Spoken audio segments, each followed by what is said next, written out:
here's my pitch. 5 words. Adults need to play more. I learned the hard way and I don't want that for you. I've burned out multiple times in my career, wasting precious energy, holding back some of the most creative and joyful parts of myself to fit in as a serious pants adult. And little did I know that by leaning into play, it would bring me energy, it would inspire others, and it would be my life's best work. So adults need to play more. Say it with me. Adults need to play more. Let's play now. There's research that shows that if we write something, we're more likely to remember it. So let's play a game of imaginary air writing. I want you to choose a writing implement and bring it to mind. It could be a pen, a paintbrush, chocolate sauce, anything you want. Have you got it? Now, on the count of 3, I want you to call out what you chose. Are you ready? 1, 2, 3. I heard lots of chocolate sauce and some pens. Okay, great. We're ready. Now, I want you to raise your imaginary writing implement, your finger, and write with me. Adults need to play more. Thank you. We need to play more. It's good for us, it's good for our families, our communities, and our workplaces. I remember early on in my leadership career, I was talking to my boss, a serious pants executive in charge of hundreds of people, billions of dollars of investment, and we were working in a company going through a lot of change. And he asked me one day, Erin, how could we boost innovation here? And I said, well, I think we need to play more. And he said, we're not Google, we can't play here. In that moment, something inside me said, challenge accepted. So I started researching. What does it look like to go beyond beanbags and slippery slides, which is what the Google offices are kind of famous for? Who's engaging adults in play? Does it work? How does it work? And I uncovered treasures. I found hundreds of professional play practitioners all around the world engaging adults in play and achieving benefits. And amongst all those treasures, I found my permission slip to get started exploring play as a leader. And it wasn't an actual piece of paper that said, Erin, you can play more, it's good for you. It was a TEDx talk. A guy called Steve from Bulgaria was sharing how adults engaging in play in his country had helped shift outcomes for the better. That idea changed everything, and it became my permission slip to give it a go. At my next team meeting, I played that TEDx talk to my staff, 11 of us gathered around the table, and I asked them what they thought of my idea to have playtime together. What if every month in our 1-hour team meeting, the first 20 minutes was playtime? We could go on a roster, and each month, one of us could lead the rest in a play activity of our choice, anything we wanted. The reactions were varied. I had some people who said, yes, and some people who said, but nobody said no, so we gave it a go. We had cupcake decorating, we did line dancing, played pass the parcel, we did yoga, went to art galleries. We were playing together, having fun, building trust, and astounding I know, we were looking forward to team meetings. A few months in, we ran our annual company culture survey, and our team stood out like a beacon. We blew the averages out of the water for staff engagement and satisfaction. And the HR team came to me and said, Erin, what are you doing? And I said, well, we're playing. I don't think they believed me. But play is not just for fun, it's essential. 79% of us are disengaged at work. 44% of us distrust institutions. 21% of us feel lonely. and only 36% of us are optimistic for the future. It's bleak times, my friends.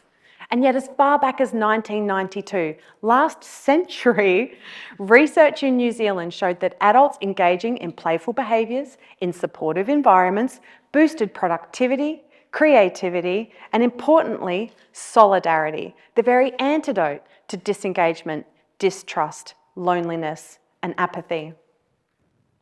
There's also a growing body of research that play is terrific for boosting our well-being and helping us solve some of the most complex social issues of our time. Let's look at some examples. In Europe, Lucy Hawthorne is shaking up the way people think, talk, and act on climate change using play. Lucy is an environmental campaigner, and she found that talking to people about climate change often left them feeling overwhelmed and less likely to act, even if they knew it was important and they wanted to do something about it. Lucy uses Lego series play and other creative methods to make it safe and fun for people to engage very honestly and deeply on the topic of climate change and take very real action on a very real problem. In Pinaroo, a remote community in Australia, they ran a 3-year arts and culture project inviting the community to engage in arts and culture activities to boost the health and well-being of the community without any medical intervention. A really important initiative given its remote location and limited access to healthcare services. Over 3 years, they ran more than 120 different activities, from flower arranging to comedy nights.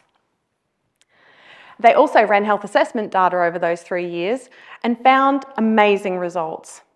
They found reductions in depression, improved eating habits, and better overall reports of better health. And if money's more your thing, they've got that covered too. They calculated a social return on investment of $2.30 for every $1 invested in the project. From the world changing to the day-to-day, there are a million ways for adults to play. In my work with companies, I've used stickers to help decide merger and acquisition strategies and tiny plastic dinosaurs to foster positive relationships. So how does it work? Well, when we engage in play, our brains give us a dose of feel-good and bonding hormones. That's dopamine, oxytocin, serotonin, and endorphins. And these hormones put us in a positive state of mind and make us more open to new people and new ideas. You may have had a little dose at the start when we did air riding together. That play dose was designed at the start of my talk to help make you more open to new people and new ideas. Play is also a really safe way to take risks. You can simulate scenarios and test ideas without having to make big adult decisions with big adult consequences just yet. Because nobody's going to make you sign off on a business case or a family holiday plan that's made out of stickers and Lego. You're just using play to explore the options and start to narrow down your choices. We've known about the benefits of play for adults for a really long time. So why, when you approach a rational adult and invite them to play, do they so often say, "Ew, play, get it away from me"? Well, as we grow up, we often unlearn how to appreciate play and we unlearn how to do it, which is kind of okay because we don't want a world of adults running around acting like children, stealing each other's toys and playing on the swings all day without responsibilities. Instead, we need to ask ourselves, what is the playful adult version of me? How do I lead an adult life of play and purpose? Well, here's the punchline. You have to decide what play is for you. It's different for everyone. I really love playing with spreadsheets. Maybe you do too. But some people would rather walk across hot coals than play with a pivot table. Dr. Stuart Brown discovered 8 adult play styles. I wonder which ones you would be. You may be a kinesthete who likes to move your body, a director who likes to plan things, a competitor who likes to challenge themselves, an explorer like me, or a collector, a creator, a joker, or a storyteller. So how do you get started? My advice is you become a joy scientist. Get yourself a whimsical little notebook and a pen, or you can just use your phone, and start writing down every time you feel joy. Over time, look back over your notes and see if you can spot patterns in what you were doing, and then do those things more. You can also research online how are adults playing, what are the adult play styles, and you can ask other adults, how do you play? When did you last play? Will you play with me? If you see or hear something that sparks your interest, write it in your little joy notebook and give it a go. Whatever you do, approach it as any scientist would, as an experiment. If you try something and you don't get the benefits you were hoping for, that's okay, it's just play. You can try it again or try something else. My permission slip to play was a TEDx from Bulgaria. Maybe your permission slip to play is this TEDx in Australia. And maybe one day you'll be standing on this red dot, talking about how play was an idea that changed everything for you. Until then, every day, write yourself a permission slip to play in that little joy notebook. Let's fill in the first page together. Get out your little joy notebooks and your imaginary writing implement from before, and let's write, adults need to play more. Thank you.